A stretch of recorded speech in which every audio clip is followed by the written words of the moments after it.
నమస్తే, మీ శ్రీలహరి అండి. ఈరోజు నేను రొయ్య చించిగురు వండుకుందాం అనుకున్నానండి. చించిగురు కాస్తంత కోసుకొచ్చుకున్నాను మన దొడ్లోది.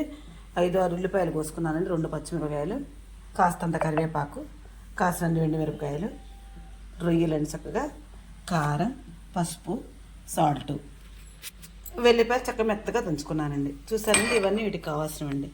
బాండీ పెట్టేసి స్టార్ట్ చేసుకుంటున్నానండి. ముందుగా రొయ్యల్ని చక్కగా వేడి నీళ్ళకి శుభ్రంగా కడుక్కోవాలండి. ఈ విధంగా చక్కగా ఆయిల్ కొద్దిగా ముందుగా వేయించాలండి. చక్కగా ఎర్రగా వేయించుకుంటే కర్రీ బాగుంటుంది. మీలో ఎంతమంది రొయ్యలు తింటారో తింటారో నాకే తెలియదు, కానీ రొయ్యలు కూర తింటేనండి చిగురు సూపర్ ఉంటుందండి. అసలు ఇంకొంచెం వేస్తే బాగుంది అనిపిస్తుంది, అంత టేస్ట్ ఉంటుంది రొయ్య చించుగురు. ఎందుకంటే అండి ఈ రొయ్యలు చక్కగా ఇట్లా వేగుతాయి కదండి, ఇది చించుకు లేక ఆ పులుపు అనేది ఈ రొయ్యలోకి వస్తుంది చక్కగా కూర మగ్గేటప్పుడు. చక్కగా తింటానికి చాలా టేస్ట్ ఉంటుంది. ఇది ఉబ్బుతుందండి చక్కగా, ఇంత పలుచుకున్నాయి కదండి, ఉబ్బుతాయండి నేను కూరలో వేసుకుంటే. మా చిన్నతనం నుంచి మా అమ్మ మాకు అలవాటు చేస్తుందండి. రొయ్యలు చక్కగా ఎండు చేపలు అట్లాంటివి మేము తింటామండి. మేము వండుకునే వాళ్ళ వరకే నేను చేసేది, తిన్నవాళ్ళ గురించి మరి నేను చెప్పేది కాదండి. ఇది తినేవాళ్ళు అయితే ఇట్లా చేసుకుంటాను, నేను చేసుకుంటాను నేను చెప్తున్నానండి. ఈ విధంగా ఎర్రగా ఏగాలండి చక్కగా. వీటిని వేయించుకొని పక్కన పెట్టుకోవాలండి మంచిగా వేగిన తర్వాత. మరి ఎర్రగడ్డ కరకరలాడితే ఇక్కడ తుంపులు అయిపోతాయండి. అట్లా కాకుండా ఒక సిమ్లో పెట్టి చిన్న మంట పెట్టి చక్కగా సన్న మంట మీద వేయించుకోవాలండి. ఇవి వేగుతున్నాయి కానీ ఫస్ట్గా నూనె కాగేసింది, చక్కగా ఉల్లిపాయ వేసేస్తున్నానండి. సూపర్ వేడి వచ్చింది ఆయిల్, ఎండుమిరపకాయలు వేసేస్తున్నానండి.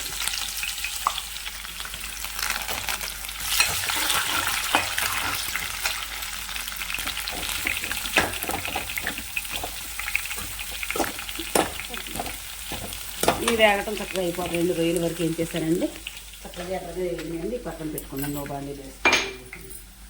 మరీ ఎర్రగా వేస్తానండి, కరకరలాడి తుంపులు అయిపోతాయండి. మనకి కూరలో పులుపు అనేది ఇవి రొయ్యల్లో పట్టదండి. చక్కగా వేడి శుభ్రంగా కడిగింది కాబట్టి చక్కగా స్మెల్ కూడా పోయింది. 2-3 సార్లు కడుక్కుంటే స్మెల్ రాదండి. చూసారు, కొద్దిగా ఆయిల్ వేసి ఉల్లిపాయలు కూడా ఎగిరి కదండి, ఉల్లిపాయలు వేసుకున్నాను. ఉల్లిపాయ ఎగిరి కరివేపాకు వేస్తున్నానండి. ఫస్ట్ ఉల్లిపాయ వేసుకుంటాను, మరిన్ని ఉల్లిపాయలు వేసుకుంటానండి, బాగుంటుందండి కూర.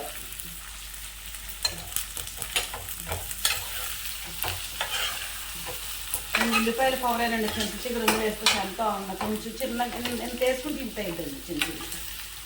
ఉల్లిపాయలు రొయ్యలు వేసుకుంటానండి. రొయ్యలు కూడా ఎంత అనిపిస్తుంది, ఓన్లీ ఉల్లిపాయలు ఎక్కువ వేసుకుంటేనే కూర అవుతుంది. వర్షాలు పడ్డాయి కదండి, చిన్న చక్క పనులు తోటలో దొరుకుతుందని చెప్పి కోసుకొచ్చుకున్నామండి. పొద్దున్న వెళ్ళి మొన్న టమాటా బాగేయండి, చిగురు పప్పు వండుకున్నామండి.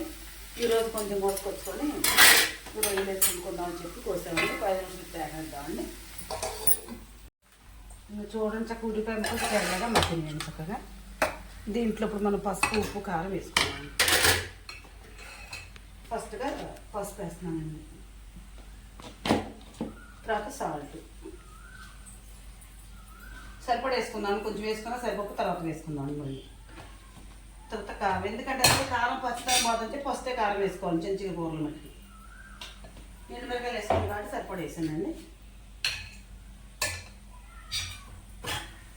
చాలా రోజులైందండి చించిగురు రొయ్య వండుకోకుండా. ఈ మధ్య తక్కువ అండి చించిగురు దొరక. చక్కగా చించలు వేసేసుకున్నాను. ఫస్ట్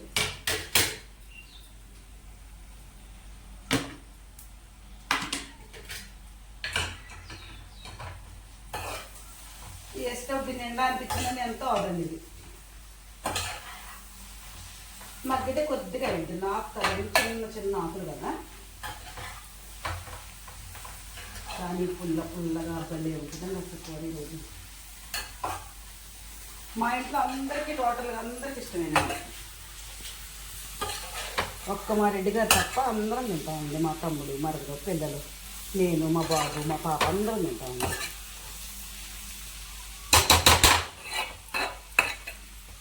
ఒక్క 5 నిమిషాలు ఇట్లా మనం చక్కగా ఈ చింతచిగురు ఉల్లిపాయకి పట్టనిద్దామండి. పట్టిన తర్వాత రొయ్యలు వేసుకుందాం.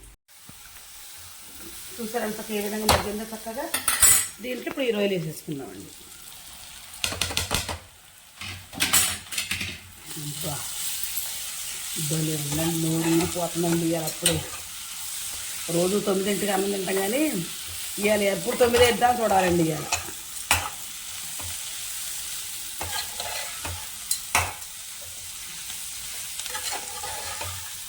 ఓకేనండి, చక్కగా చింత చిగురు, రొయ్య, ఉల్లిపాయ కలిపి కూర చేసుకున్నానండి.